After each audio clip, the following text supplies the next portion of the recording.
துவரம் பருப்பு இந்த டம்ளரில் 1.5 டம்ளர் பருப்பு, வெங்காயம் ஒரு கையளவு, பச்சை மிளகா காரத்துக்கு ஏற்ற மாதிரி, தக்காளி, வெங்காயம் தக்காளி பச்சை மிளகா பூண்டு போடணும். இவ்வளோ பூண்டு, 1 ஸ்பூன் மஞ்சள்தூள், தேவையான அளவுக்கு பெருங்காயத்தூள். திட்டமாக தண்ணி ஊற்றிக்கலாம். தண்ணி ஊற்றிட்டு சும்மா ஒரு கொட்டை புளி, நல்லா கீரை அலசி வச்சுருக்கோம், அதையும் போட்டுக்கலாம்.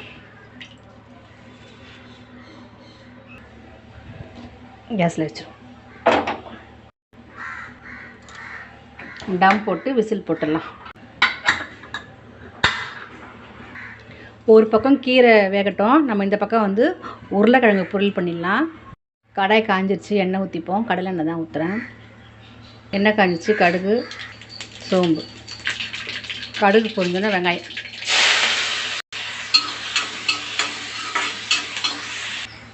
வெங்காயம் ஓரளவுக்கு வதங்கிருச்சு. இஞ்சி பூண்டு வந்து தட்டி வச்சுருக்கேன், அதை போட்டுக்கலாம்.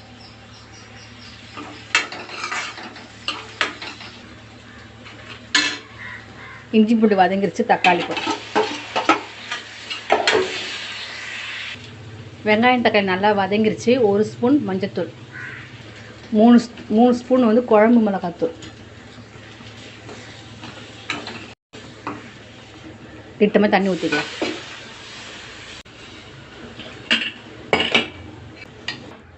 தேவையான அளவு கல் உப்பு. நல்லா கொதிக்குது.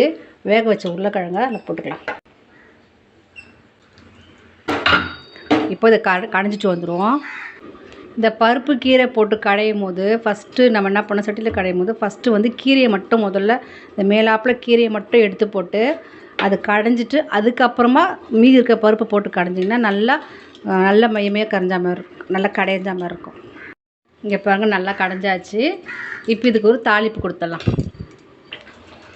உருளைக்கிழங்கு அப்படியே கறித்தொக்கு வாசனை வருது. இது இந்த பக்கம் மாற்றிட்டு இங்கே கீரை தாளிச்சிடலாம்.